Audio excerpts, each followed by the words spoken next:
एक जण म्हणला आपल्याकडे 150 कोटी आहे, पपेच माईल दागिने घेशील सुंबळ्या, काय करशील याच्यापेक्षा जास्त.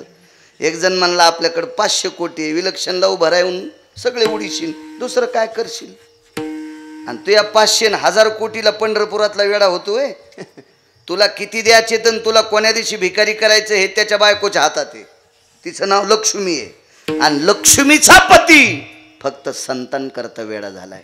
याच्याकरता संत इतके मोठे आहेत आणि त्या संतांचा महिमा प्रतिपादित असताना निळोबाराय म्हणतात देव ज्या संतांकरता वेडा आहे त्यांचा महिमा मग किती सांगू. याच्या पलीकडे सांगू का तुम्हाला, याच्या पलीकडे एक बंगला बांधला की एक जण म्हणला महाराज लय सुखी झालो, आता पाहायचंच काम नाही. आणि सुखी झालो म्हणला आणि तिसऱ्या दिवशी पपेच माय मेली. कोणाला खाशील, कुठं खाशील सुंबळ्या. बंगल्यानं सुख भेटतंय का, अद्याप नाही. मग आपल्याला एक एक बायको तर इतके आपण असे उफाळायला लागलोत. तुफाने बायला सारखे आहे की नाही बाप्पा, उफाळ काय तुफानी बैला असे असते, असे उफाळतेच. घोडे त्याच्या घोडे नुसतं टास मारल्याबरोबर लगे 55-60ची मोटरसायकलची स्पीड असे घोडे पळतात असे तुफाने. एक बायको देवाला 16,108. आपल्या बायकासारखी का पाहती कवाडाकडून चले ती भिताडाकडे.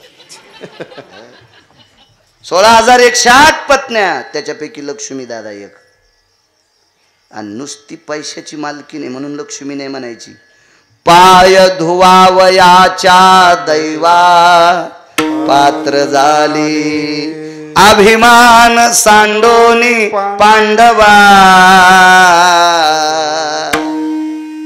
हे अर्जुना अभिमान सोडून दिला लक्ष्मीनं आणि पंढरपुरातल्या मालकाच्या पायाचं दासत्व केलं. पत्नी अधिक दासी.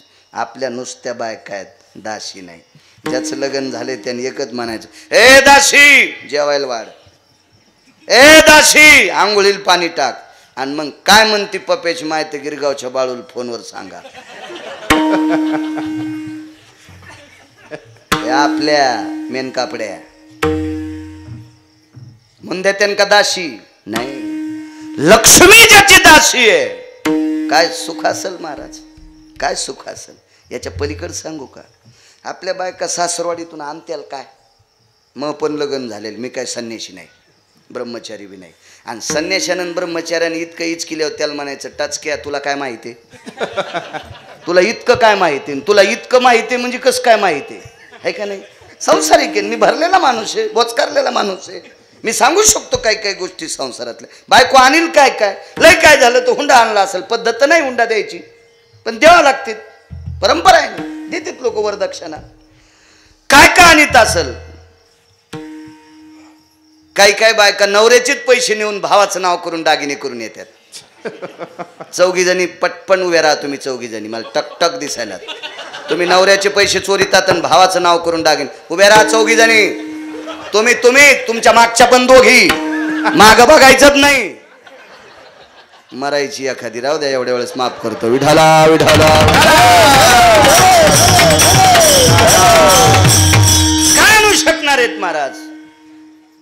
8 भार सोनं नेणारा देणारा मणी पंढरपुरातल्या मालकाच्या पत्नीने आणला. 8 भार सोनं. एका भारात 21 क्विंटल 78 तोळे, 21 क्विंटल 78 किलो 44 तोळे 8 मासे. हे सोनं गाळणारं गाव आहे ना,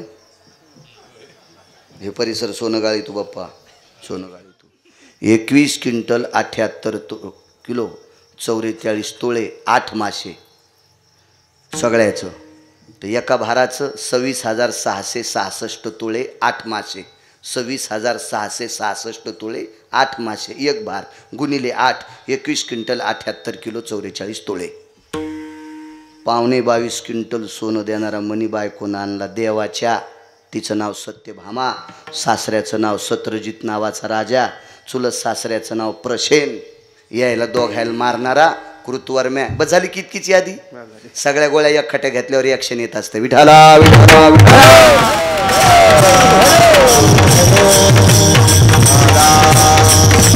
एवढी श्रीमंत पत्नी, इतकी श्रीमंत पत्नी. करंजीकडे अशा 16,108 पत्न्या. काय वैभव असलो, किती मोठं वैभव, किती मोठं वैभव. पण सुख नाही भेटलं त्याही मालकाला, त्याही मालकाला सुख नाही भेटलं. कोणी सुख दिलं बापू?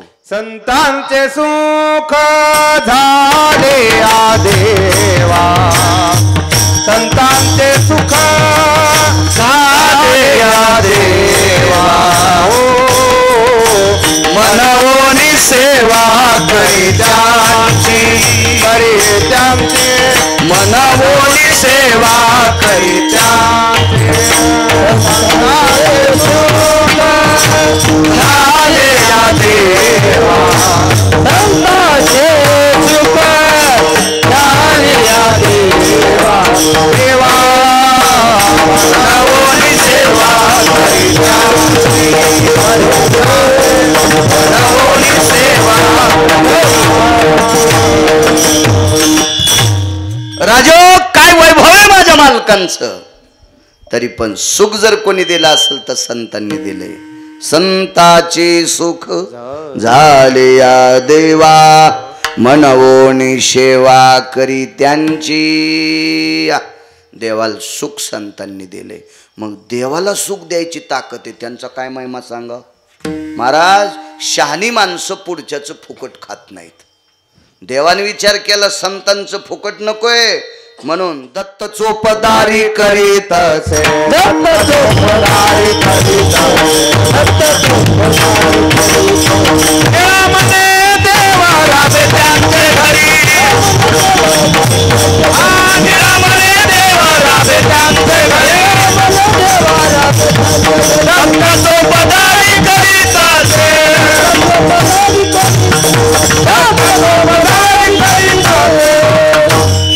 संत शिरोमणी निळोबाराय ज्यांचा अभंग घेतलाय त्या विटेवरच्या मालकाचे प्राण आहेत निळोबाराय. ते स्वतःहून सांगतात पंढरपुरातला मालक संतांच्या घरचा वॉचमन झालाय. दत्त चोपदारी, दत्त म्हणजे सावधान, दक्षतेत चोपदारी करतोय. काय संतांचा अधिकार आहे. आणि म्हणून निळोबाराय म्हणतात मी किती वर्णन करू. तुम्ही जेवढा आशीर्वाद देताल तेवढा गिरगावचा बाळू संतांचं महत्त्व तुमच्या पुढे सांगण्याचा प्रयत्न करेल. तत्पूर्वी मोठ्या श्रद्धेने, मोठ्या अट्टहासाने, मोठ्या असीम प्रयत्नांनी चालत असलेली तुमची ही जुनी परंपरा आहे. म्हणून या जुने परंपरेला वंदन करतो, प्रणाम करतो. मा जोगेश्वरीचं अधिष्ठान आहे विश्वजननी जोगेश्वरी माता. या आदिशक्ती मातेंच्या चरणी साष्टांग प्रणिपात करतो. त्या कुलस्वामिनीच्या चरणी प्रणिपात करतो, साष्टांग दंडवत करतो. गावाचं नाव शेटफळे, तालुका जिल्हा तालुका आटपाडी आणि जिल्हा सांगली. गावाचं नाव शेटफळे. ग्रामस्थांच्या वतीने गावात जेवढ्या आडनावाची मंडळी असतील तेवढ्यांना कोटी कोटी धन्यवाद. मला काही सगळ्यांची नावं पाठ नाहीत. आपण ज्यांच्याकडे बसलो ते जाधव येत वाटते, रणजित भाऊ जाधव, त्यांच्याकडे बसलो होतो.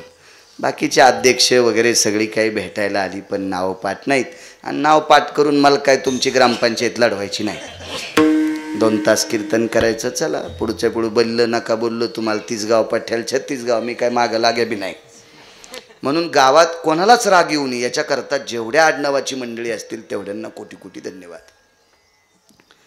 मा जगदंबेची ज्योत आणण्यासाठी गेलेली जेवढी सद्भक्त असतील तेवढ्यांना धन्यवाद.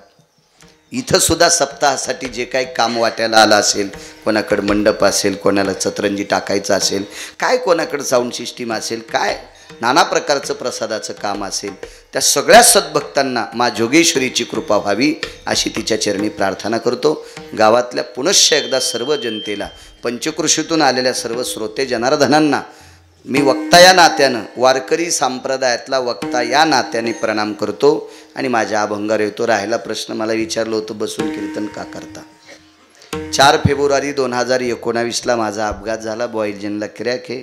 मला वारीत चालता येतंय, शेतात सुद्धा काम करतो, पण उभं राहिल्याच्या नंतर पायाला कंपनी येतात, म्हणून बसावं लागतंय. शंका असेल तर दूर करा. विठाला विठाला विठाला.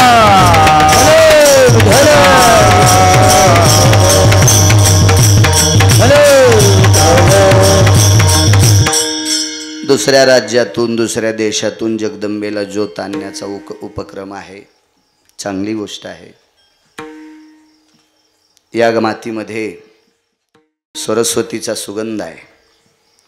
जगदंबेचा अधिष्ठान आहे करंजीकर, आदिशक्तीचा अधिष्ठान आहे उत्तरेश्वर बापू, पण इथं सरस्वतीचा वास आहे. ज्या गावामध्ये सरस्वतीचा वास असतो तिथली लेकरे विद्वान होत असतात. नाना प्रकारचा अभ्यास करून देशाचे जवान असतील, शिक्षक मंडळी असतील, वकील असतील, काय काय नाना प्रकारची वगैरे वैद्यकीय क्षेत्रात डॉक्टर असतील, या विद्वत्ता प्राप्त करून विद्वत्ता प्रचूर अशा तरुणांच्या अंगावर ज्या मातीचा सुगंध पडला, भक्तीचा सुगंध पडला, त्या सरस्वतीचा वास या नगरीत आहे. म्हणून इथली मुलं विद्वान होतात आणि विश्वभर भारतभर आपलं आधिपत्य स्वतःचं अस्तित्व निर्माण करून गावाची छाती, गावाची मान, गावाचं वैभव उंचवतात. अशी तरुण या गावाला लाभली. मा जोगेश्वरी मातेची कृपा, अधिक सरस्वती मातेची कृपा आहे. जगदंबेची कृपा आहेच, पण सरस्वतीची सुद्धा कृपा आहे. सरस्वतीच्या कृपेशिवाय गाव सोडता येत नाही. पैसे जवळ असल्यावर एसटीत, विमानात बसून, रेल्वेत बसून कुठेही जाताल, पण सरस्वतीची कृपा असल्याशिवाय वाणीची कृपा होत नाही. वाणीची कृपा असल्याशिवाय विश्वात भ्रमण करता येत नाही. म्हणून बाहेर अस्तित्व निर्माण करणारं गाव आहे. मग ते गाळं सोनं गाळणाच्या क्षेत्रात असेल, नोकरीच्या क्षेत्रात असेल. मला बापूंनी सांगितले इथे जवान फार आहेत. मी आज इथं मिलिटरीमॅन आहेत म्हणून वर्णन करतोय असं मला चोंबाळ्यानात पण नाही, पण मला एक वैभवच आहे. माझ्या अंतकरणातले 4 देव आहेत. माझे ज्ञानोबाराय, तुकोबाराय, हे अष्टादश संत विटेवरच्या मालकाचं भजन करतात, काशीतल्या मालकाचं भजन करतात. हे अष्टादश संत एक देव आहेत. काशीतले मालक आणि पंढरीतले मालक हे 2 नंबरचे देव किंवा 1 नंबरचे देव. आपण ज्यांच्यामुळे उद्याचा सूर्य पाहतो, आपण ज्यांच्यामुळे उद्याचा सूर्य पाहतो ते भारताचे जवान 3 नंबरचे देव आहेत. आणि ज्याच्या रक्ताचा घाम मातीत पडतो आणि त्याच्यापासून आपण मोती खातो, हा शेतकरी राजा 4था देव आहे. मला 5वा देव आवडत नाही आणि आला तरी मानित नाही. विठाला विठाला.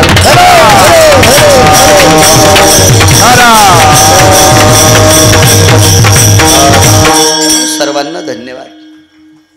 कार्यक्रमाचे सप्ताहातले अध्यक्ष सुद्धा भेटायला आले, त्यांनाही धन्यवाद. तरुण मंडळी बरीच आली, त्यांनाही धन्यवाद. पंचकृषीतली सर्व महाराज मंडळी, ज्येष्ठ श्रेष्ठ मंडळी, माझ्या मायमावल्या, तुम्हाला सुद्धा प्रणाम करतो. मृदंगाचार्य आमचे आदरणीय सुदर्शन महाराज आहेत, आदरणीय गजानन महाराज आहेत, तासगाव परिसरातले, हे सोनपेठ परिसरातले. उत्तरेश्वर बापू तुम्हाला ज्ञात आहे, इकडं परिसरात फार असतात ते सुद्धा आहेत. त्यांच्या बाजूचे महाराज नवनाथ महाराज आहेत, विनेकरी बाबा, हे कीर्तनकार महाराज आहेत आमचे, अनिल महाराज आहेत आमचे, करंजीकर महाराज आहेत. मस्तक माझा पायावरी वारकरी संतांच्या सामशिष्टीमवाल्यांना सुद्धा धन्यवाद. चला, काय त्यांचा महिमा वर्णू वारंवार हरिभक्त थोर मंडळी. शारदीय नवरात्र महोत्सव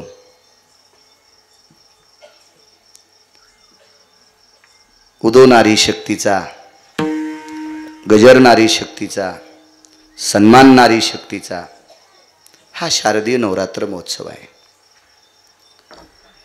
या देशातली स्त्री, या देशातली स्त्री, पुन्हा एक नीट ऐका, या देशातली आचरणशील स्त्री जगातली 1 नंबरची श्रीमंती आहे, विश्वातली 1 नंबरची श्रीमंती. पण त्याच्या अगोदरचा भेद आहे का? या देशातली आचरणशील, शीलवान, चारित्र्यवान, धर्मनिरपेक्ष अशी स्त्री या देशाची संपत्ती आहे.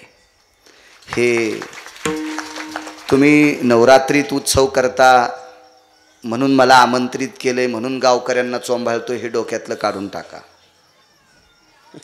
एखाद्याला आनंद वाटावा, त्यानं माझी तारीख घ्यावा, त्यानं मला पाकिट द्यावा, याच्याकरता कीर्तन करीतच नाही.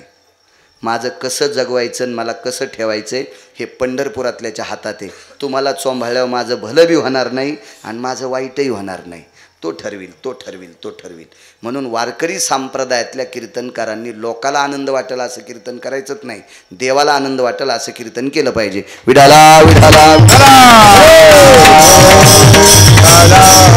लोकायला काय, ज्यांना दुःख पैशाचा जोर आलाय का ते आम्हाला साड्या नेसून नाचितील एखादीशी.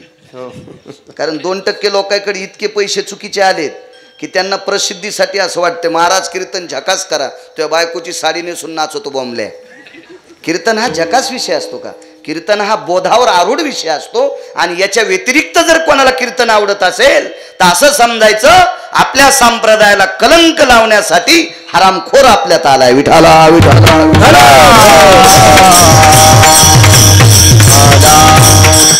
पुराणाच्या दिलाशानुसार सांगत राहील राज्य राणी व संपत्ती. ज्या घरी कुल स्त्रिया राज्य राणी व संपत्ती. या देशाची संपत्ती कोण असाल, सर्वात उच्च टोकाची संपत्ती तर माझ्या भारत देशातली महाराष्ट्रातली स्त्री आहे. तुम्ही किती मोठे आहात माझ्या माईंनो. माझ्या माऊली महावैष्णव ज्ञानोबारायला सुद्धा 9 महिने पोटात तुमच्यातल्याच एका स्त्रीने ठेवलं. माझ्या श्रीमंत श्री जगद्गुरु तुकोबारायांना सुद्धा कनकाई सारख्या माऊलीने पोटात ठेवलं. रुखमाई सारख्या माऊलींनी ज्ञानोबारायांना पोटात ठेवलं. जिजाऊ मातेनं छत्रपती शिवाराजांना पोटात ठेवलं. धर्मनिरपेक्ष महाराणा प्रतापांना 9 दिवस पोटात ठेवलं. रत्नांना जन्म देणाऱ्या तुम्ही रत्नाची खान आहात. निंदा मत करनारी की नारी रतन की खान है. इस नारी से पैदा हुए भीष्म शुक हनुमान कबीरा. भीष्म शुक हनुमान. वाह. जिस नारी से पैदा हुए भीष्म शुक हनुमान कबीरा. भीष्म शुक हनुमान. रत्नांना जन्म देणाऱ्या तुम्ही. कोण गिरगावचा बाळा, परभणी जिल्ह्यातला, त्याला इकत घेऊन आवताला लावणारे इथं 5-50 लोक श्रीमंत बसलेले असतील. 5-50 लोक तुमच्यात असतील की गिरगावकराला आवताल लावताल इकत घेऊन. तरी पण माझ्या पुढं 2 तास बसलात. मी सुद्धा याच महाराष्ट्रातल्या एका स्त्रीच्या पोटी जन्माला आलो. इतक्या मोठ्या आहात तुम्ही माझ्या माईंनो. पण याच्यातलं अलीकडचं ऐकायचं. आचरणशील, चारित्र्य संपन्न, शीलवान ती स्त्री भारत देशाची संपत्ती आहे. शारदीय नवरात्र महोत्सवामध्ये निवडलेला अभंग संतांच्या महिम्याचं वर्णन करणार आहे. संत किती मोठे असतात याच्यावरच एक तुमच्याशी जुळेल. आणि संतांचा अधिकार किती मोठा असतो या दोन्ही गोष्टीचं मूर्तिमंत प्रकरण तुमच्या पुढे मांडतोय.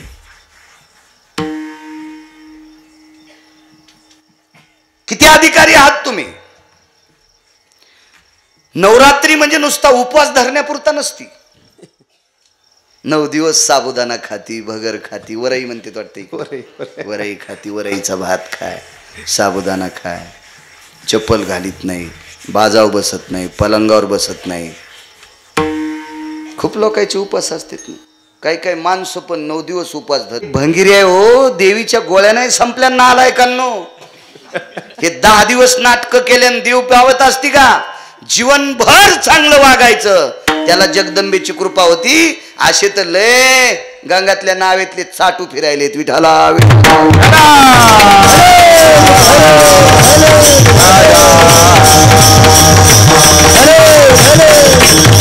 इतक्या पुरत्या नवरात्र नाहीत. हा हा. जीवनभर विस्तवासारखं वागणं, जीवनभर तलवारीच्या पातेसारखं तीक्ष्ण वागणं ते जगदंबेला आवडतंय. ते विटेवरच्या आईला आवडतंय. ते काशीतल्या मालकाला आवडतंय. हे तात्पुरते केलेले सोंग हे जीवन भ्रष्ट करीत असते. नुसते उपास धरल्यानं काय. आपल्या बायका वेशनी नाहीत. आता बघा 4-2 दिवसाला जास्त बिमार पडतात. यांचं कोणतीचं हेमोग्लोबिन कमी झालं, कोणतं कायनू कमी झालं वगैरे वगैरे. मी काय डॉक्टर नाही, शिक्षणच माझं 7वी, पण फिरून फिरून हुशार झालोय. नाही, हे कुठलेही नाटकं केल्यानं जगदंबा पावत नाही. जगदंबा पावण्यासाठी संसारातली जर स्त्री असेल तर तिला सासूचा आदर करावा लागेल, तिला सासऱ्याचा आदर करावा लागेल, तिला घरातल्या लेकरावर कृपा करावी लागेल. हा, आपल्या नातीगोती जपावं लागतील. त्या स्त्रीवर जगदंबेची कृपा होती. 9 दिवस उपास धरतीन, सासूला भाकर देत नाही, चुड्याली नेती.